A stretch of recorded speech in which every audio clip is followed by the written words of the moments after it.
weaving, plaiting, and thread lace on a sk560.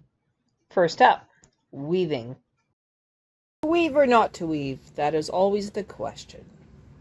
Today we are going to dive into weaving and plaiting and thread lace. Let's start with our wonderful settings.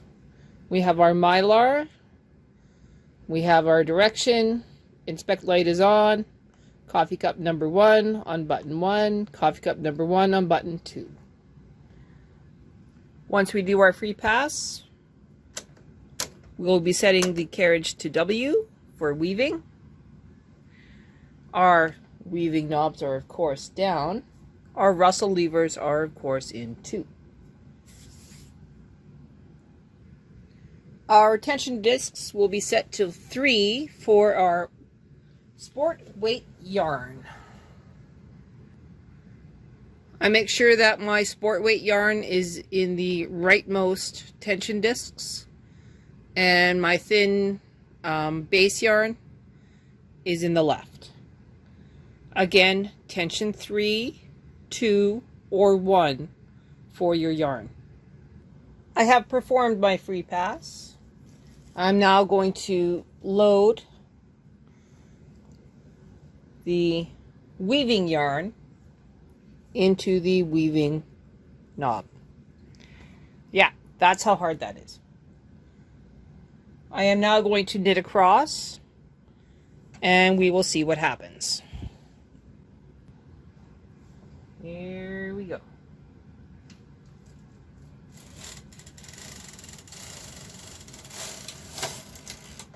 Oh, my bad. I forgot to turn off my inspection light. Let me try this again.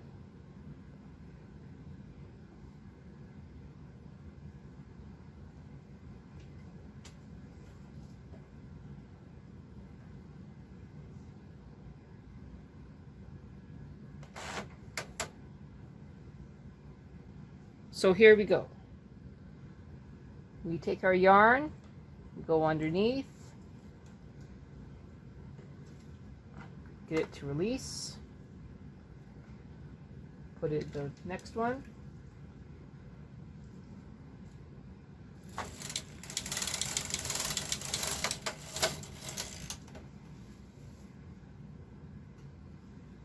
release into that one.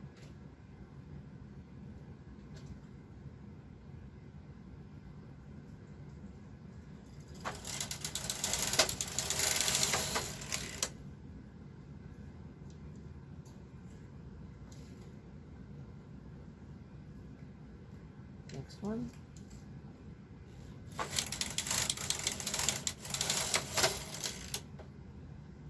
Okay, I'm going to do a couple more rows close up.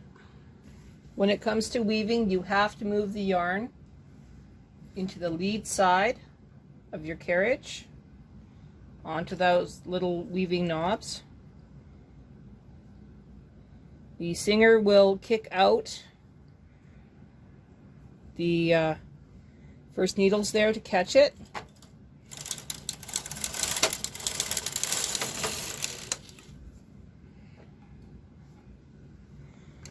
The key is to keep moving it.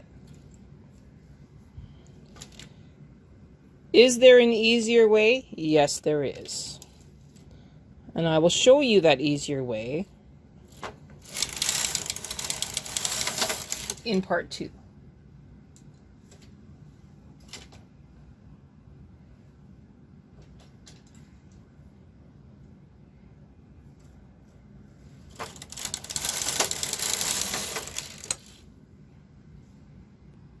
Okay, one of the things that constantly happens with weaving is your yarn will get tangled up in this here brush. Yes, there is a better solution for handling weaving on a singer. What is it? It's a weaving arm called an AW1. This will do the transfers for you, and it does not have the brushes. Instead of the brushes that catch the yarn, it has these little plastic wheels.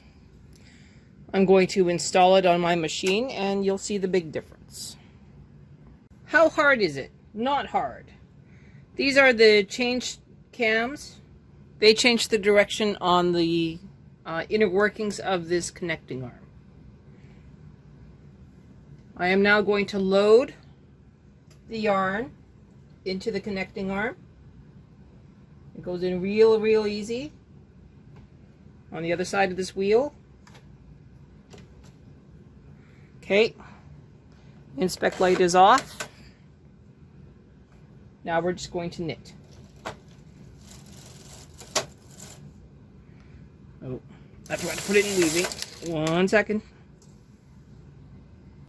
Okay, I'm going to actually remember to put my carriage into weaving again. Hang on. Okay, now we're in weaving.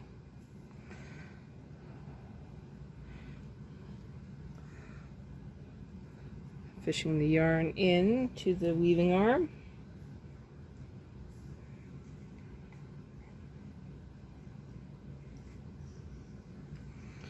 Okay, here we go again.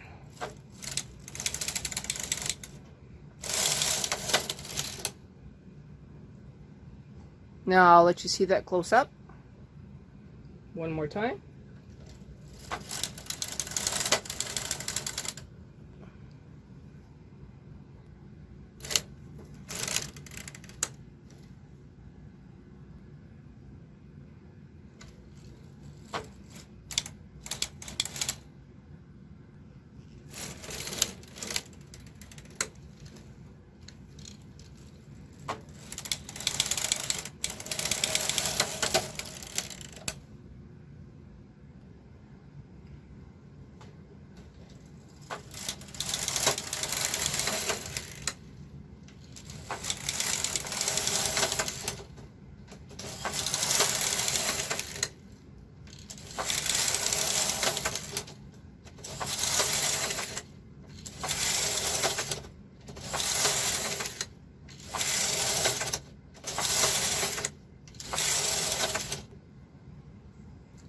As you can see, at no point did this thicker yarn get tangled up on any end of the machine, and we are getting a very nice pattern going.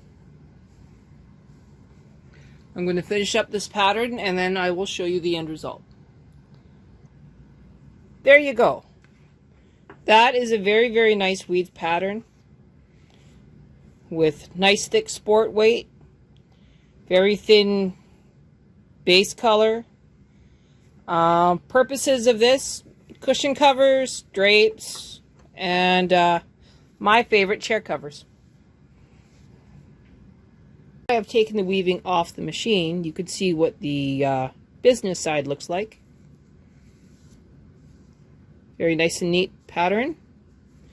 But this is the showstopper side. So the purl side is the awesome side. Oops. Guess I should actually show it in screen. There you go. Next up, plating. Okay, so now we're going to try plating. The first thing you need to do is to make sure that your mylar is set correctly. This one is a 24, so you have to set it for 24. You need to set coffee cup number 2 and coffee cup number 3, or coffee cup 2 and 1, depending on how you look at it. Inspect button is on. Make sure you're at the top of your list. I'm going to knit a couple of rows just to clear my memory here.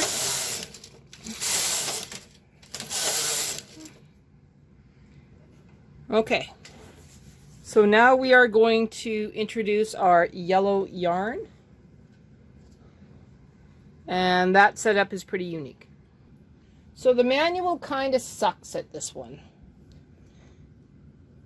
What I know from my experience is that you put the secondary yarn under your handle, thread it through a bodkin, hold on to that pretty tight, open the door, and put it inside. Now you cannot see where this yarn is going, but you have to make sure you get it through.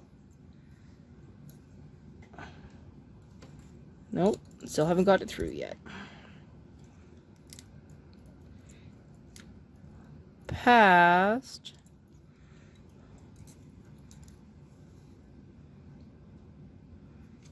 Okay, now it's in. I'll show you where it went. Through here. Right there. That is where it goes.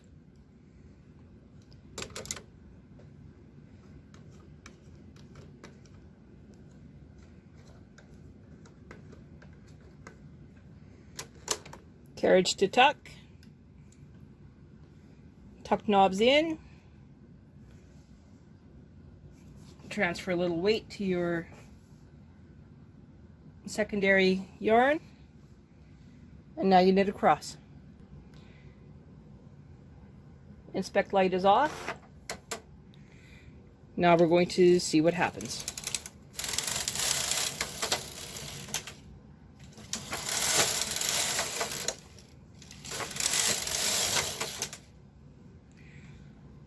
Even though that yellow yarn is behind the pink yarn on the carriage, it actually shows up on the back of the project.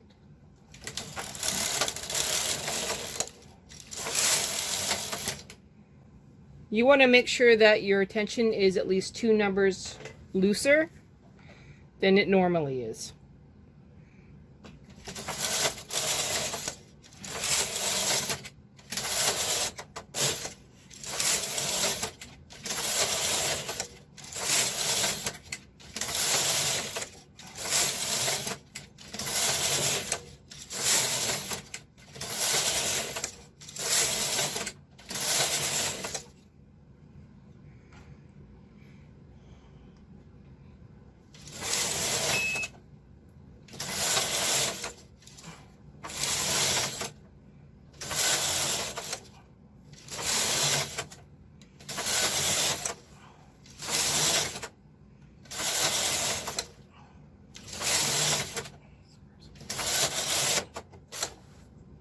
So this is your plating project. Very easy.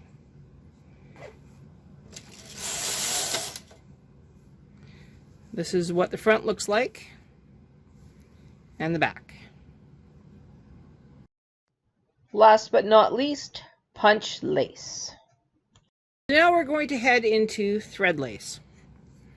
Thread lace uses serger thread, the fluffy stuff, in order to make a really, really unique pattern. If you have your netted cover for your thread, this is when you use it. So what's the first thing we need to do to set up? Well, we need to make sure that we have the right width. So machine's off.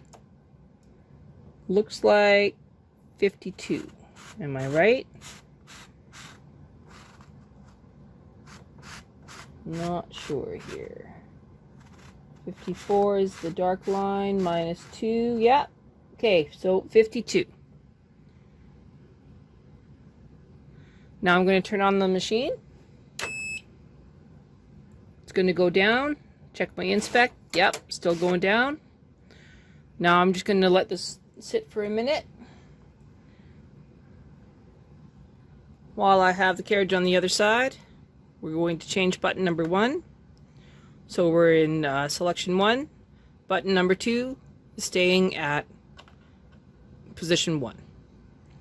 Okay. I'm going to do my weaved cast on, and then we will continue with the demo. Let's look at our controls here. This is the only time that we're going to use the lace feature. We have to make sure that our weaving brushes are up, our tuck thingamajig tuck levers are not engaged. We want to make sure that our Russell lever on the left is at 1 and the Russell lever on the right is at 2. It doesn't matter which side of the yarn feeder your nylon thread goes in. But you do have to put the tension at 7.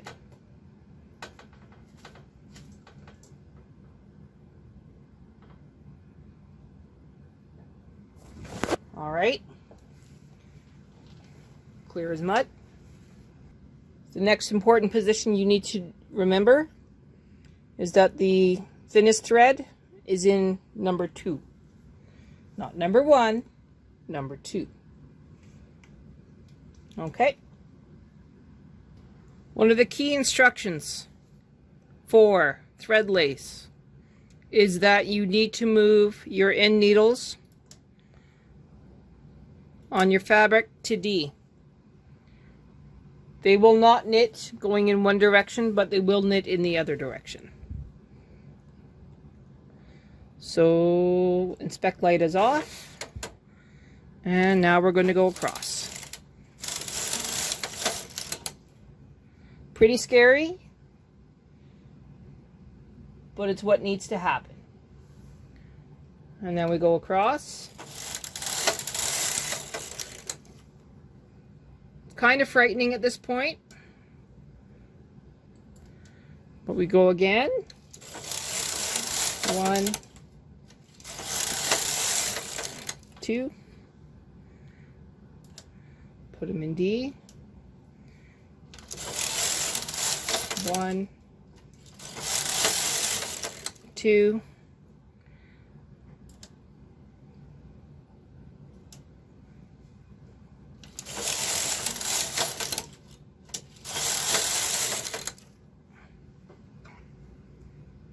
okay, I'm going to put some weight on this and then we'll see how it goes.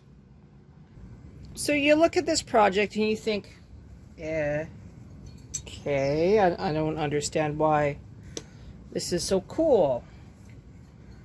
I'm going to take the weights off here. And you look at this side and you think, I don't get it, right? Because it really doesn't make any sense as to why anybody would want to do this.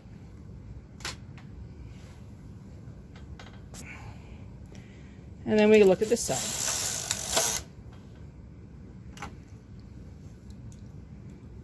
Sorry, these weights are driving me nuts. All right, so now we look at the business side. 1, 2, put some weight on it.